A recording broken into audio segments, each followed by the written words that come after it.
Hello and welcome everybody to episode 6 of the DDL show. That's where we decode data leadership.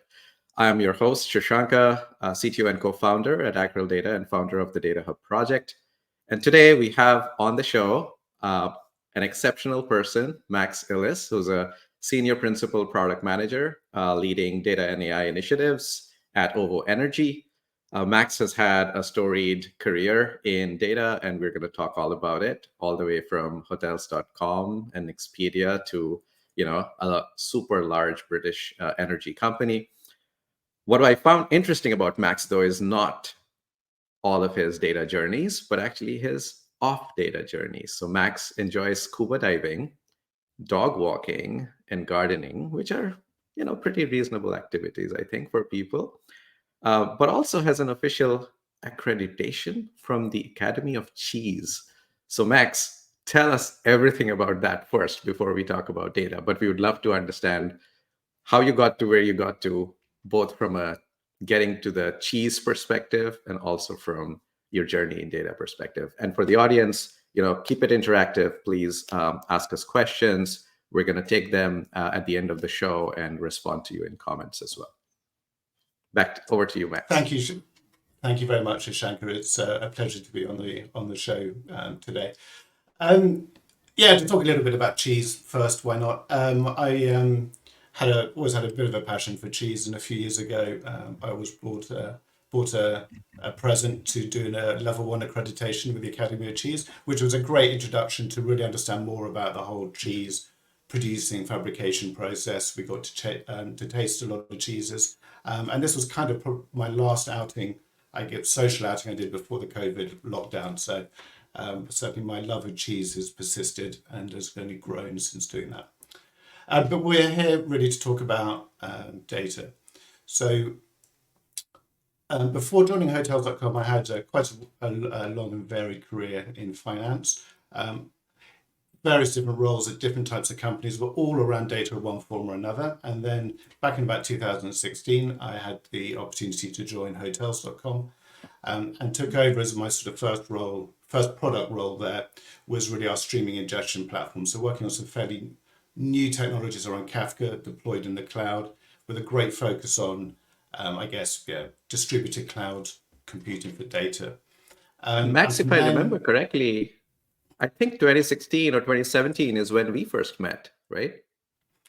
Exactly. So that's when I started getting kind of an interest in metadata and came across a paper called the Ground Paper on Metadata. It was published, I think, on the CEDA website. And that's when I thought, why not reach out, say hello, and see if we had something in common to talk about. And we did, and we ran a metadata meetup for, I think a couple of years, and met some like-minded people. And I think we've been talking pretty frequently since then. Yeah, I think the Ground paper was quite interesting because it was one of the first collaboration attempts between industry. So LinkedIn and a few other companies collaborated with, Joe Hellerstein, who was obviously at Berkeley, and their lab, and we kind of worked together on writing about metadata thought from first principles. And that paper is still widely cited in metadata circles. So that was, I thought, quite interesting as I was reflecting on knowing you over the last few years. Our first meeting was about metadata. But tell us about your journey from hotels.com, where you were managing streaming ingestion and all of the stuff that central data platform teams do, to what happened next. Thanks, Shashanka. Yeah, so from managing the streaming ingestion platform, that kind of extended out to encompass what we call our big data engineering platform, so building tooling and capabilities for our data engineers. Fantastic opportunity. We contributed and developed a lot of open source technology, extended beyond that into our analytics platform, so supporting our analysts from fairly simple, I guess, more spreadsheet based up to much more sophisticated advanced analytics capabilities, and then on to data science and machine learning. Also picked up real-time anomaly detection at that time, which was a fascinating topic I'm still kind of interested in. And then hotels.com is part of the wider Expedia group, as I'm sure many people will know. Around about that time, there was a sort of a reorganization of how Expedia ran its brands. and I moved across into the wider Expedia group to product manage various capabilities across the platform. A bit of streaming, a lot of metadata at the time. I think we were talking again around about that time. Compute, and then I ended up product managing the data lake and the analytics platform at Expedia, and that was for really a very large company, a vast amount of data, highly complex organization. I then worked briefly at Wayfair.com a couple of years ago, and then through a connection of mine from Hotels.com days, joined OVO Energy in about November 2022. And I've been working at OVO Energy since then. Very interesting. So I can relate to a lot of the stuff that you've done in the first part of your career, where you were part of a big company with a big online presence. The data is usually the lifeblood of companies like that. It drives product, and that obviously leads to a ton of innovation in the stack. You're hungry for data. Always looking to democratize and make good use of data. And then I'm very curious on the energy side of things, as you're part of a big behemoth. What are the things that you're seeing are common across these two verticals in terms of how data gets produced, right? How do you go from kind of raw ingredients all the way to data or insights? Yeah, I haven't found my dream job working in data for a cheese company yet, but you never know. So OVO is a very interesting company. It's an energy company in the UK. I'm sure some of the listeners here aren't familiar with OVO, but we are, I guess, not a vertically integrated energy company, so we don't have any generation capabilities ourselves. So we really look after the customer's journey from usage, so the metering side of things, through to the bill generation and all of that kind of support operation that goes around all of that. We are on a mission to decarbonize energy usage as much as possible. So we're developing significant capabilities around solar panels, air source heat pumps, electric vehicle charging, and smart thermostats, all with a view to reducing our customers' carbon footprint. So our mission is powering human progress with clean, affordable energy for everyone. And energy makes up about 20% of a typical household's carbon footprint. So there's a significant opportunity for us to make to contribute to sort of greener or carbon zero living. And that's one of the things that really attracted me to OVO as a company, but also there were some interesting data challenges that we wanted to solve here. And so sort of reflecting a little bit on some of the work I've done over the last 18 months or so at OVO Energy, there's definitely some areas of commonality across some of the work we did at Expedia, despite being very different organizations. Maybe to put that into a little bit of context, Expedia is travel business. They compete, in a way, per transaction with other booking platforms. So Booking.com is, one of the significant rivals there.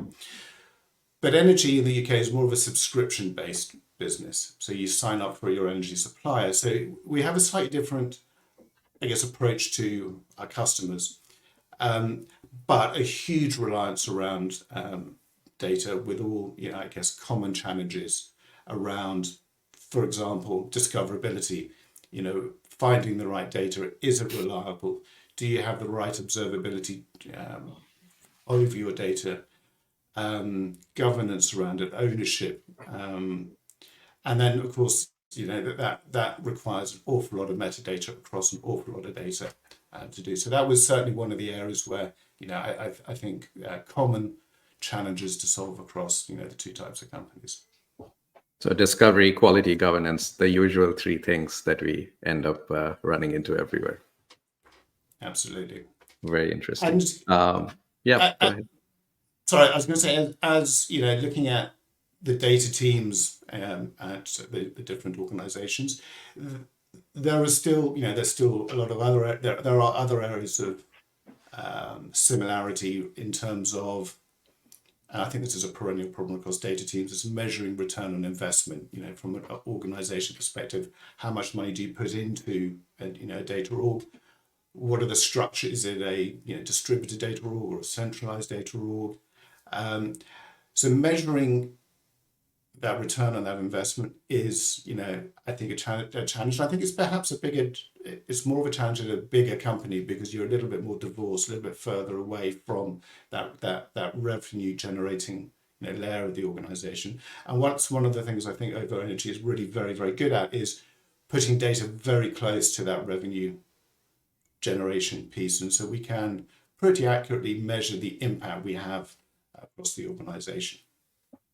That is very interesting to hear. In fact, the last conversation we had with, Kapil, who's a VP of engineering at LinkedIn, we talked a lot about even the data team's journey there, and really this common trend of even for tech forward companies to essentially, start off with a more centralized data aware team, semantics aware team, and then over time have that centralization kind of split up into moving data science and data analysis and data productification closer and closer to where the application lives. So if you've got an application that's making the carbon footprint of consumers easy to understand and discover, home the data scientists with that specific team, and then leave the infrastructure and platformization of how you find data and how you make data more discoverable to maybe a central team. Like they may probably make this decision for what tools are we going to use, what platforms are we going to depend on, but really move semantic aware data processing as close to the system where data is getting generated or consumed in the first place. This trend seems to be a common trend, and we're seeing a lot of success where companies are doing this. So shall we talk about data mesh then? Yeah, I was going to say that this sounds very much like the beginnings of a data mesh conversation. And I think that's maybe that's the healthy tension between that sort of centralized capability in your data tech stack and all the knowledge you need really around that, plus the subject matter expertise you need both on the kind of that producer side of it, because they understand the nuances of the data. They can help generate, the metadata, have those governance processes, build those data products. But within that kind of domain, you also need to, how do I use this data? What is the analytics that's going to drive the product decisions? What are the ML and AI products that are going to help with that customer journey or that customer experience around it? What insights we can generate? And, for OVO, it's helping our customers move onto that path to zero. So I think I've been a big fan around data mesh. I think back to what we were looking at Expedia, we were, I think, pretty early to adopt a sort of domain-oriented design for how we organize ourselves within the group. And so when the data mesh proposal, became more widely known, it was, I think, very easy for us to go, yeah, we recognize this. This makes a lot of sense. And I was fortunate enough to go on a workshop with Zhamak Darghani in the fairly early days of data mesh. I've been a big proponent around it. What I have learned is it's easier said than done.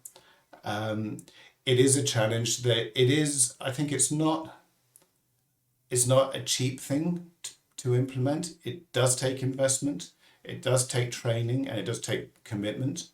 So I think that a full-on implementation of data mesh is a challenge. However, I think there is a roadmap, there are stepping stones towards that, and that's what the approach we're really taking consciously at OVO Energy at the moment.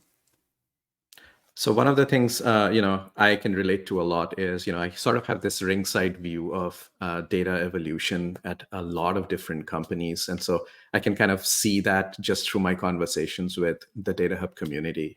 Like I remember early days, 2020, early 2021, the Expedia team, your team, was actually collaborating very closely with the Data Hub project. In fact, a bunch of the concepts in the Data Hub project, like the whole ML modeling, so the ability to represent ML concepts like models and model groups and features, all of that was really a very tight collaborative project that we ran with your team. And so even early on, we noticed that the Expedia team actually had a very strong sense of AI and data, they're the same thing. Metadata for AI, pretty much the same thing. So let's actually have one platform that can represent these concepts in a uniform way and then build connections across things. And now that I'm collaborating with you as part of Acryl, I'm able to kind of see that progression almost in the thinking from the early days where we were all thinking about more the technical assets, like here's a data set, here's a table, here's an ML model, and we're starting to, in addition to representing technical concepts well, also starting to talk about representing logical concepts well. And one of the things I've noticed that has stayed constant between those conversations and at least success stories in those implementations is the more tech forward teams are taking this approach of, the UI is great. Let's have people find a delightful user experience, but we need APIs that work and are integratable into my entire data stack. We need a system that can embrace shift left principles, and we want to be able to check in, metadata as code and version it the same way. And that then, in a very interesting way, solves two problems. One, developers are made aware of what their responsibilities are. So it kind of acts as just-in-time education, right? When you're filling out that schema, if the IDE is prompting you for what else you need to be putting in, or the linters are doing the right thing. And second, you get to get good quality metadata from the get-go. And so it kind of kills or feeds two birds with one stone, right? I don't know if you've noticed that as well as you've kind of looked at different data implementations throughout your career. Yeah, absolutely. And I've got a couple of good examples, I think, of this. Back at Expedia, we were using a query engine from a company called Dremio, which had a very nice user experience where we could expose our data sets in a really fairly simple to understand, simple to comprehend manner. But it required a little bit of configuration work, and you could do that through the UI. But very rapidly, we realized that the people who had the knowledge of how to represent that data were the people actually building it. They're really the data engineers or data infrastructure engineering, data product engineering. And so what we want to do is really embed that kind of presentation layer work, so that metadata, the descriptions and other metadata around that data into that data product development process. So we built into our deployment pipelines initially just the ability to push kind of a stub of a markdown file out as a data description with a view that we would go into the UI later, but we had that placeholder, and it was just a matter of maybe the product manager or the analyst, the business analyst, to go and update that documentation. But we quickly found that people just adopted it as part of their normal cycle of developing data products. So that was great, and that was absolutely shifting left, building out that tooling just to make that life cycle a little bit easier, and creating that feedback loop between the data producers or the data product engineers and then the end users who could provide feedback around descriptions or ownership or whatever it might be. We also see a lot of folks annotating schemas like protobuf schemas or Avro schemas, and essentially having those get checked in along with just the schema language itself. And then when those schemas gets pushed to production, essentially having those data set definitions essentially get registered into Data Hub. And I think you guys were also probably one of the first teams to be doing that, if I remember correctly. Yeah, back at Expedia, we did that. We had I would say it was very much a top-down initiative to tag everything, all of our resources. And that actually, was painful at the time, but looking back was definitely the right thing to do, because we did get excellent cost management across a very, very broad cloud platform.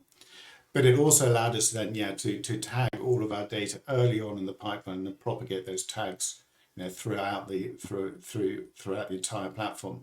And we're beginning to do that at OVO as well. So we're looking We work more on the Google Cloud platform, but we're looking to, again, shift left, do our tagging upstream, and then propagate tags partly for discovery and understanding what are the reliable data sets, but also now looking at classifications and then tying our access controls to policy tags so that we can do more granular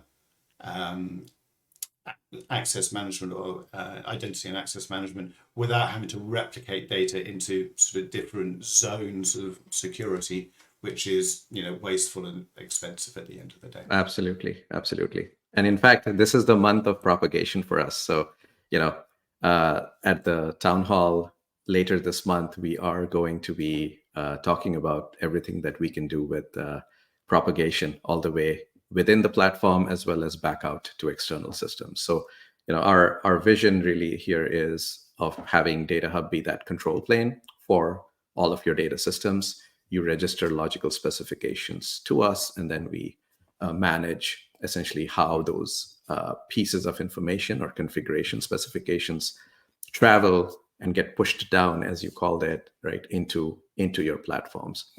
So we talked about a bunch of problems that are similar or almost the same across these different verticals, discovery, quality, observability, governance, measuring ROI, a little bit about the tension between centralization and decentralization, and finally about how shift left principles and API first principles really set you up for success in whatever big data culture change you're embarking on, because it kind of pairs very nicely with decentralization efforts. So let's maybe talk just a little bit about what's different. I know we talked a little bit about it in terms of how the businesses were different. So maybe tell us about like what problems were distinct and how they impacted how data was done. Yeah, so that's a good question, and I think a lot of it is, it's factors into partly the scale of the different organisations. Expedia is a global multinational company competing for businesses, again, sort of at that transactional, that booking level, with a vast number of domains where they host their websites. So you can imagine clickstream coming from, I think, literally hundreds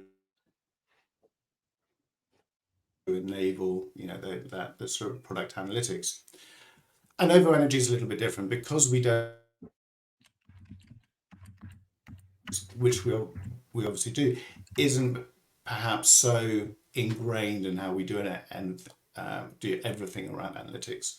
We do an enormous amount around, for example, customer lifetime value. Again, we're on more of a subscription model, looking at customer churn and looking at pricing, competing within a relatively, I suppose, closed market in a way. It's very industry regulated.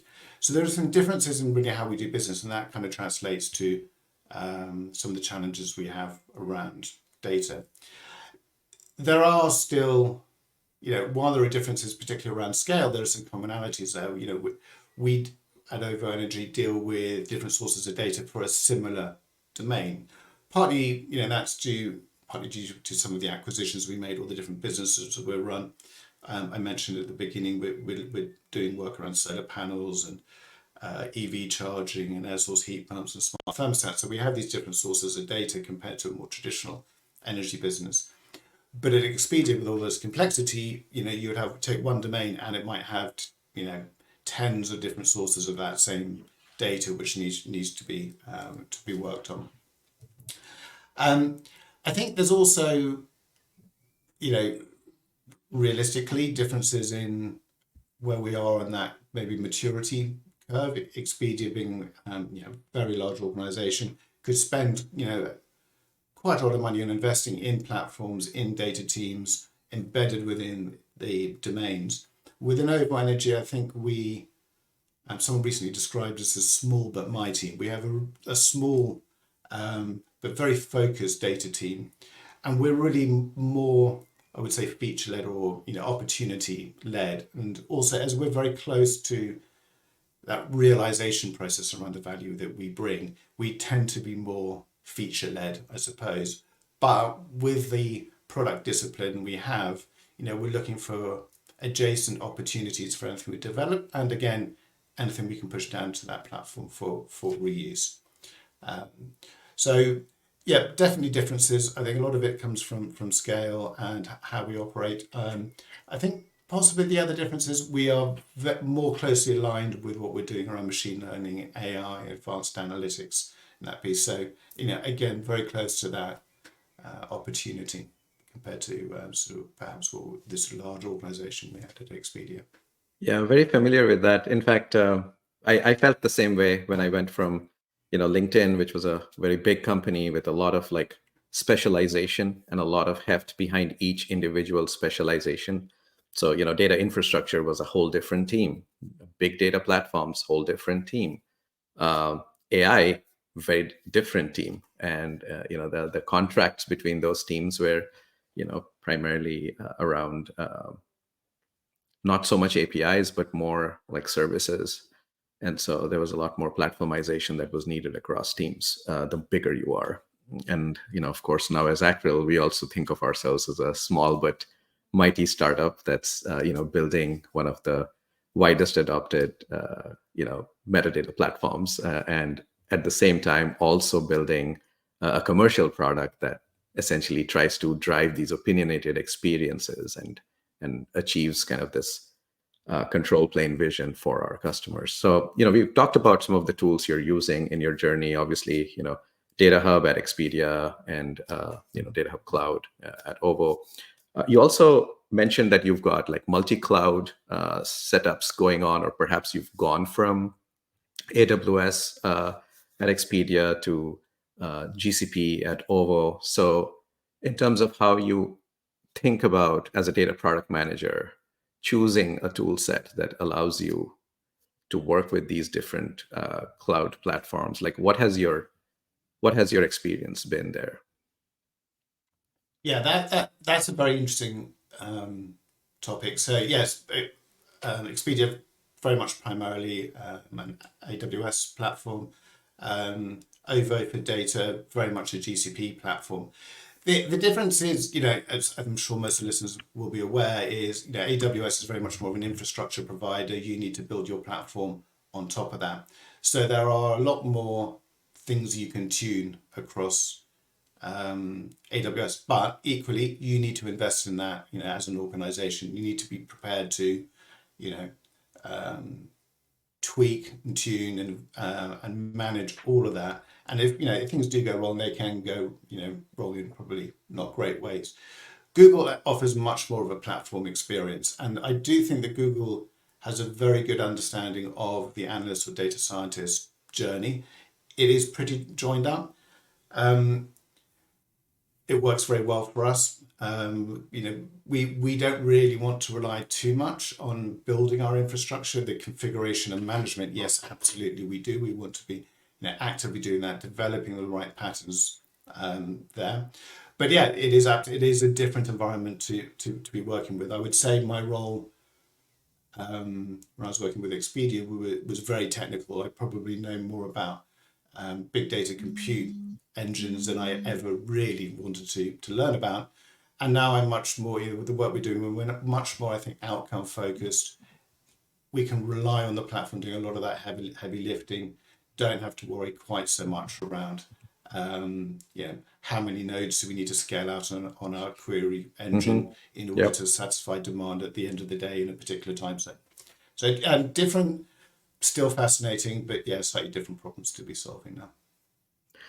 Cool. So we took a tour of your journey, talked about what things were different, what things are about the same. Hopefully the audience is kind of resonating with some of it. Maybe your journeys have been similar to Max's or different. Please, feel free to let us know in the comments what industries you are from and what kind of journeys you've seen or are seeing in your current jobs. Being a data product manager is a tough problem, and so if there are any data product managers in the audience, feel free to connect with Max or share what problems you're dealing with. So let's talk a little bit about the future now. So what are the new trends that are shaping your work today, and as you look towards the next 6 to 12 months?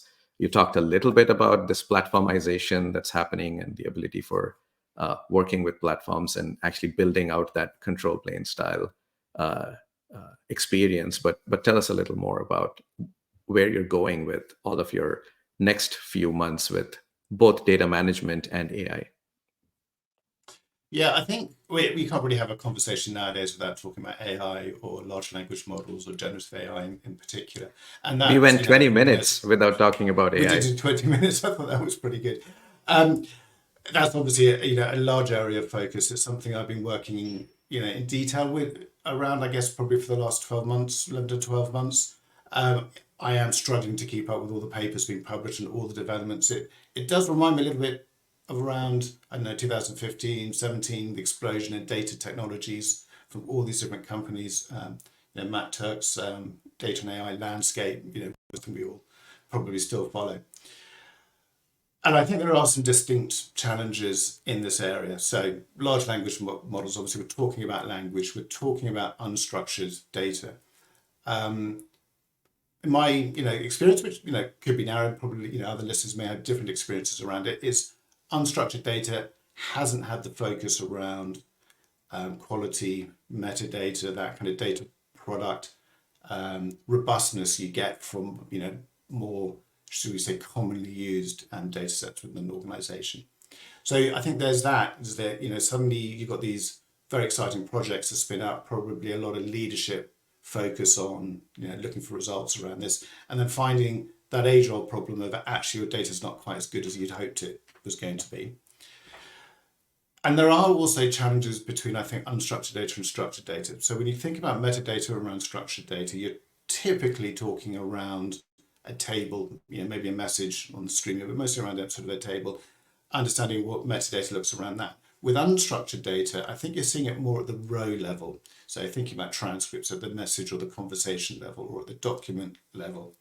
And that's really important to understand as inputs into AI. You also want to understand provenance, lineage, where's that data come from, how reliable it is. Much more difficult to test for reliability of unstructured data than it is for structured data. And again, so I think inherent challenges around that. But I think there's also a great opportunity here to actually use large language models to help us with this. Large language models are good at languages. So if you do have that, these large amounts of text you want to analyze, you can use LLMs in kind of as a discriminator or to categorize your data, look for and pull out specific information in vast amounts of data, generate that metadata, which can then help inform you going forward. So that's definitely something which I think is very exciting. There's a lot of developments in the community and industry in this area. So metadata for AI and AI for metadata. Yeah, absolutely. And then not forgetting all the metadata the AIs will be generating. And again, this becomes more of a less of a generative AI specific issue, more of an AI problem, AI opportunity, should we say. So you run a model, you want to be able to evaluate it, have a score. If you develop a new version of that model, you need to know, is this better than my previous model or is it not as good as the previous model? And how you're going to determine that and store that information. With the generative AI side of things, it gets a little bit more complicated because you've also got the prompt, you've got the large language model itself, and these are inherently non-deterministic. So small changes could have a big impact. And now we're seeing this emergence of the so-called agentic workflows, where you have almost a graph or a collection of AIs working together to solve a particular problem. So you will have within one, say, problem space, multiple AIs, multiple versions of models, multiple versions of prompts, making API calls, pulling information in, collating it, possibly a council of experts deciding which is the best result. All of that you need to be able to monitor to answer questions like, is this better than my previous version? And that's what we need to capture that information, store that in a meta model of some form in order to be able to record that. And I think that's where Data Hub can play a really exciting a part of that solution with the meta model and the sort of the natural extensibility of the model. Yeah, I think we've in a strange way, there's a little bit of foreshadowing that happens in some of these bigger tech companies where we accidentally solve problems in a way organically that 5 years or 10 years later the rest of the industry finally converges to that being a good pattern. And I kind of accidentally stepped into this problem of LinkedIn was having some challenges with just productivity of ML engineers, and I'm talking about classic ML engineers. We were doing GNNs, of course, and logistic regression and all of the usual bag of tricks. And one of the biggest problems started to become a combination of are we even using the right features to train and build our models? But secondly, as we are running thousands and thousands of experiments on the site, how do we know which models are working well, and how do we make sure that they were trained on the right data, and can we actually go back? And sometimes in large organizations, principled technical decisions are hard because there are teams, they have autonomy, and they have the flexibility to go make the decision they want. But I was really lucky to have really strong engineering counterparts there, where they basically came to me as the metadata platform lead and said, you know what, we should just have a single metadata platform that supports both data provenance, data lineage, as well as ML model provenance and ML model lineage. And so we ended up building essentially a common substrate that powered our AI ops capabilities as well. And I'm seeing that trend happen also in our customers now, and also in the Data Hub community. And so I'm really excited about that kind of future for platforms like Data Hub.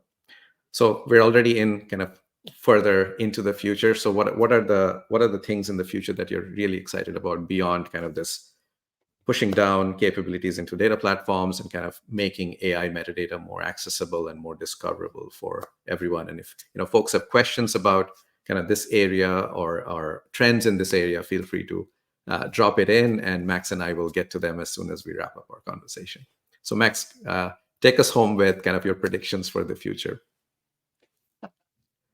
So predictions for the future, I think, is just inherently difficult right at the moment with the pace of change around generative AI. It's I've been thinking about our strategy. Every time I think about something, 2 or 3 years, this would be something we need to be focusing on. I think, well, what would it take for a company to build an AI which can kind of solve this? And I'm not talking about taking away people's jobs. I'm talking about things working differently because we have this power of understanding language through generative AI and potentially these agentic workflows. So the thing that's kind of fascinating me at the moment is really being a bit of an observer around the whole Gen AI product landscape. Obviously, you have these big foundational organizations, OpenAI, Google, Anthropic, Cohere, all of these, Meta, of course, all of these companies building out this core capabilities. And I think we're seeing an explosion of peripheral products and capabilities around this. And then we're going to see those real products built with this AI at the core. And I'm not entirely sure what those are all going to be, but I think it's going to be a very exciting time. And of course, this is all underpinned by data. Getting that data right, the training data which goes into these things to make sure that these capabilities are safe, unbiased, non-discriminatory, is a challenge. You're working on vast amounts of data. So yes, these are problems that these large foundational organizations are doing, but as a smaller company taking advantage of this, maybe using techniques like fine-tuning or retrieval augmented generation, you need to make that sure that your data is safe, reliable, and all the other good, I think, data due diligence that we have learned from, and we might need to relearn a little bit for structured data and the specific challenges that brings. But I'm an AI optimist, not an AI pessimist. I'm excited about the future. I'm super excited as well because it just creates a ton of metadata opportunities, and there's a lot that metadata can do for AI to actually supercharge, to not to overuse a cliche term, but to really supercharge the productivity of AI engineers and make sure that we can actually bring a lot of these applications to production, which I think is still one of the hardest problems that I see companies struggle with. Like, you've got 10, 50 people playing around with models, and building cute chatbots on the side, but it's a very different experience when you finally put it live and you're like, okay, this is the production thing and it's actually working, and to keep your hands off of it and to let kind of the automation take over. It is there's still a lot of training wheels needed as that practice matures. It's been great having you on the show, Max.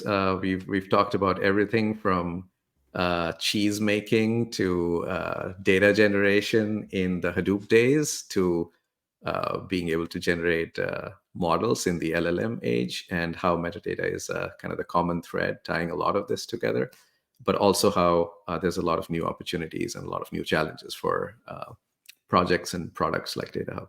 So super excited for what the future holds for all of us. And for the audience, please feel free to drop in more comments and questions, and we'll get to them. We'll be around taking a few more questions as this show wraps up. Thanks a lot, Max. And we'll see you Thank you very around. much, Shashank.